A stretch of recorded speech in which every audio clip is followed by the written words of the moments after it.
Who killed Jessica Currin? A-Town's 7-year mystery.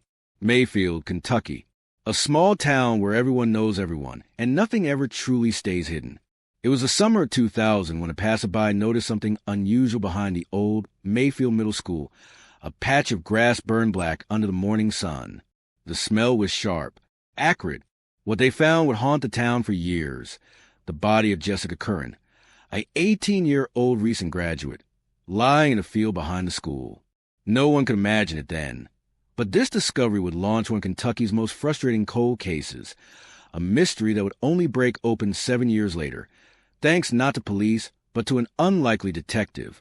Jessica Currin was full of promise. Friends describe her as warm, funny, and fearless. Mayfield was a town of fewer than 10,000 people, quiet and close-knit. But beneath its peaceful surface, like many small towns, there were secrets, grudges, rivalries, and relationships no one wanted to talk about. That July, Jessica vanished after a night out with friends. When she didn't return home, her family reported her missing. Days later, the grim discovery behind the school confirmed the worst. Detectives swarmed the scene. The heat had damaged evidence, and early forensic efforts yielded little.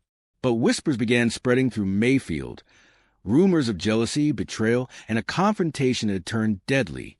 Still, no one came forward. The town mourned. The police investigated. But leads dried up almost as quickly as they appeared. The case went cold. By 2003, the Currin case was a ghost in the Mayfield Police Department's files, revisited, discussed, but never solved. Officers moved on. Evidence sat in boxes. Jessica's family kept pushing for answers. But Mayfield had fallen quiet again, until 2006, when a new face appeared in town. Her name was Barbara Weekly Jones, a former Army investigator turned schoolteacher. She had recently relocated to Mayfield and, by coincidence, taught at the very school behind which Jessica was found.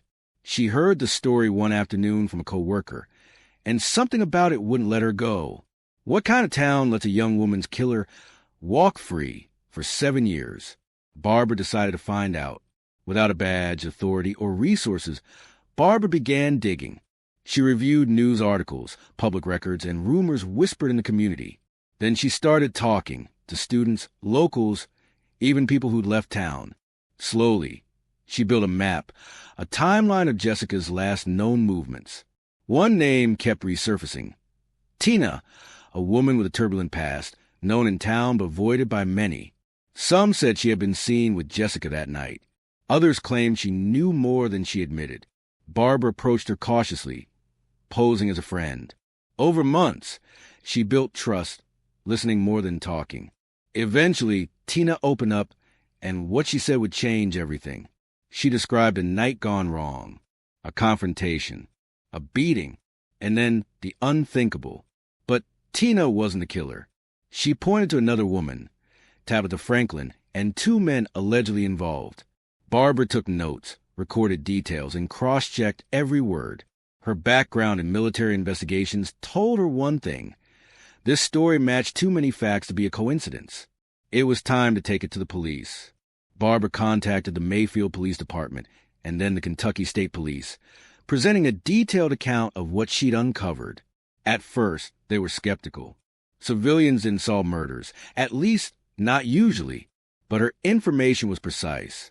Dates, locations, people, even a description of where evidence might still be found. Officers reopened the case in early 2007. They re-interviewed witnesses. They brought Tina in. This time, she gave a recorded confession naming Tabitha Franklin and 2 accomplices, men named Jeffrey and Jonathan, as being involved in Jessica's death. Under pressure, more people started talking. The story painted a brutal scene. Jessica had been attacked after an argument turned violent. Her body was taken to the field behind the school and set on fire, an attempt to erase what had been done. DNA evidence, witness statements, and new forensic testing finally aligned with Barbara's findings.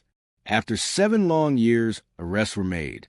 In 2008, Tabitha Franklin, Jeffrey Burton, and Jonathan Goforth were charged in connection with Jessica Currin's murder. During the trials, prosecutors detailed a web of jealousy and rage that spiraled out of control that night in July 2000. Witnesses testified about confessions overheard, about fear, and about guilt that lingered for years. Tina, the woman who had confided in Barbara, testified in exchange for a lighter sentence. Her testimony became the key that unlocked justice. Each of the accused faced their verdicts, and for the first time in years, the Currin family could breathe again.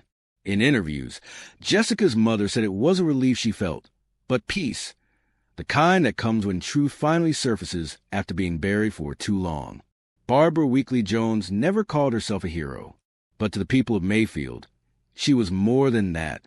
A schoolteacher with a soldier's discipline and a mother's determination, she refused to let Jessica's story fade. Her persistence forced a cold case into the light and showed that sometimes the line between citizen and detective is only drawn by courage.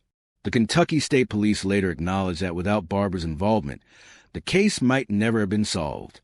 In interviews, she often said she simply wanted Jessica's family to have answers, to close the door that had stayed open too long. Today, the field behind Mayfield Middle School looks ordinary: grass, trees, and wind sweeping to the open space. But for those who know the story, it's sacred ground. Jessica Currin's name is carved into the memory of the town, not just as a victim, but as a reminder of what happens when a community refuses to forget.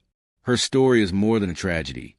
It's a testament to persistence, to human decency, and to one woman's unwillingness to look away. Because in a world full of unsolved mysteries, the truth doesn't always surface on its own. Sometimes it needs someone brave enough to dig it out. Justice doesn't always come from the badge. Sometimes it comes from the heart. This is the story of Jessica Currin, the town that nearly forgot her, and the teacher who refused to let her go, dedicated to the victims who never got to tell their own stories. What do you think about this case? Let us know in the comment section. If you like this content, and subscribe to our channel for more contents like this.